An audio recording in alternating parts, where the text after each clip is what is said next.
വളരെ പ്രധാനപ്പെട്ട ഒരു പെൻഷൻ അറിയിപ്പിലേക്ക് സ്വാഗതം. സംസ്ഥാന സർക്കാരിന്റെ ഇന്ദിരാഗാന്ധി ദേശീയ വാർദ്ധക്യകാല പെൻഷനുകൾ, ഇന്ദിരാഗാന്ധി ദേശീയ വിധവാ പെൻഷനുകൾ, ഭിന്നശേഷി പെൻഷനുകൾ, അവിവാഹിത പെൻഷനുകൾ, കർഷക തൊഴിലാളി പെൻഷനുകൾ, വിവിധ ക്ഷേമനിധി ബോർഡുകൾ വഴി പെൻഷൻ തുക ലഭിക്കുന്ന ഗുണഭോക്താക്കൾ എന്നിവർക്കുള്ള ക്രിസ്മസ് പുതുവത്സര ആനുകൂല്യ വിതരണം ഇന്നു മുതൽ സജീവമാകും. വിവിധ സ്കീമുകളിൽപ്പെട്ട് പെൻഷൻ തുക കൈപ്പറ്റുന്ന 26 ലക്ഷത്തോളം വരുന്ന ആളുകൾക്ക് നേരിട്ട് വിതരണം നടത്തുന്നതിനായി 10,082 പേരെ നിയോഗിച്ചിട്ടുണ്ടെന്ന് ധനമന്ത്രി കെ എൻ ബാലഗോപാൽ അറിയിച്ചു.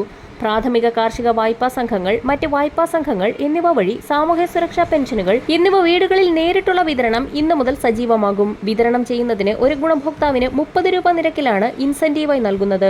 അതിനാൽ തന്നെ ഗുണഭോക്താക്കൾ ആരും തന്നെ വിതരണ ഉദ്യോഗസ്ഥന് യാതൊരുവിധ തുകയും ഫീസായി നൽകേണ്ടതില്ല എന്നും ധനവകുപ്പ് വ്യക്തമാക്കി. ഉത്സവകാലങ്ങളോടനുബന്ധിച്ച് സംസ്ഥാന സർക്കാർ പ്രഖ്യാപിച്ച ആദ്യ ഗഡു പെൻഷൻ വിതരണം പൂർത്തിയാക്കുന്നതോടൊപ്പം തന്നെ ജനുവരി മുതൽ മാർച്ച് വരെയുള്ള കാലയളവിനുള്ളിൽ നേരത്തെ കുടിശ്ശികയായിരിക്കുന്ന 4 മാസത്തിലെ പെൻഷൻ തുകയായ 6,400 രൂപ വീതം വിതരണം ചെയ്യുന്നതിനുള്ള നടപടികളും 2025 ജനുവരി മാസം മുതൽ സംസ്ഥാന സർക്കാരിന്റെ ഭാഗത്തു നിന്നും ആരംഭിക്കുന്നു എന്നുള്ള സന്തോഷ വാർത്ത കൂടി എത്തിയിരിക്കുകയാണ്.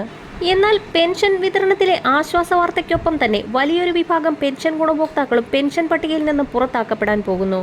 തദ്ദേശ സ്ഥാപനാടിസ്ഥാനത്തിൽ ക്ഷേമ പെൻഷൻകാരുടെ അർഹത വിലയിരുത്തി മുന്നോട്ടു പോകാനുള്ള നിർദ്ദേശം സംസ്ഥാന സർക്കാർ വിവിധ തദ്ദേശ സ്ഥാപനങ്ങൾക്ക് നൽകിയെന്നുള്ള ഏറ്റവും പുതിയ അറിയിപ്പാണ് ഇപ്പോൾ പുറത്തു വന്നിരിക്കുന്നത്. അതേസമയം അനർഹരിലേക്ക് പെൻഷൻ എത്തുന്നതിൽ സർക്കാർ ഉത്തരവിലെ പഴുതുകളും കാരണമാകുന്നുണ്ടെന്നാണ് ഉദ്യോഗസ്ഥർ ചൂണ്ടിക്കാട്ടുന്നത്. ഇതോടൊപ്പം തന്നെ ഇന്ദിരാഗാന്ധി ദേശീയ വിധവാ പെൻഷൻ കൈപ്പറ്റുന്ന ഗുണഭോക്താക്കൾക്കെതിരെ കർശന പരിശോധന ആരംഭിക്കുകയാണ്. ഇതിന്റെ ഭാഗമായി പുനർവിവാഹിതരല്ല എന്ന് തെളിയിക്കുന്ന സർട്ടിഫിക്കറ്റുകൾ ഹാജരാക്കാൻ വിവിധ തദ്ദേശ സ്ഥാപനങ്ങൾ ആവശ്യപ്പെട്ടു കഴിഞ്ഞു. അറിയിപ്പുകൾ എത്തിച്ചേർന്ന മാത്രം എത്രയും വേഗം സർട്ടിഫിക്കറ്റുകൾ സമർപ്പിക്കാത്ത പക്ഷം ഇവർക്ക് കുടിശ്ശികയ്ക്ക് അർഹതയുണ്ടായിരിക്കുന്നതല്ല. ഇതോടൊപ്പം തന്നെ പെൻഷൻ പട്ടിക ശുദ്ധീകരിക്കുന്നതിന്റെ ഭാഗമായി ഇതുവരെയുള്ള കണക്കുകൾ പ്രകാരം അനധികൃതമായി പെൻഷൻ വാങ്ങിയവരിൽ ഏറ്റവും കൂടുതൽ ആളുകൾ ആരോഗ്യവകുപ്പിലാണെന്ന് കണ്ടെത്തിക്കഴിഞ്ഞു.